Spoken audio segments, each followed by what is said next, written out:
राज्य उत्पादन शुल्क विभागानं बार्शी तालुक्यातील भातंबरे तांडा येथील हातभट्टी दारू निर्मिती अड्ड्यावर छापा टाकून कारवाई केली।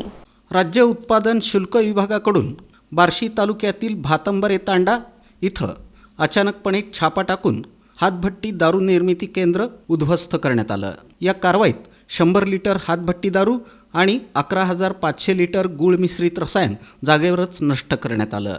या कारवाईत रमेश रेवण पवार वय 55 राहणार यमाई भातंबरे तांडा तालुका बार्शी आणि शिवाजी पोमा पवार वय 70 राहणार तांबेवाडी तांडा तालुका बार्शी या 2 आरोपींना अटक करण्यात आली असून त्यांच्यावर गुन्हा दाखल करण्यात आला।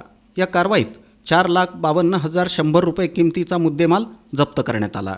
ही कारवाई राज्य उत्पादन शुल्क विभागाचे अधीक्षक नितीन धार्मिक यांच्या मार्गदर्शनाखाली उपाधीक्षक संजय पाटील, निरीक्षक नंदकुमार जाधव, सुनील कदम, अशोक कटकम, दुय्यम निरीक्षक सुखदेव सिद्ध, मानसी वाघ, समाधान शेळके, सहाय्यक दुय्यम निरीक्षक गजानन होळकर, जवान अनिल पांढरे, अशोक माळी, अण्णा करचे, वसंत राठोड, योगीराज तोग्गी, शोएब बेगमपुरे, आनंदराव दशवंत, वाहनचालक रशीद शेख यांच्या पथकानं पार पाडली।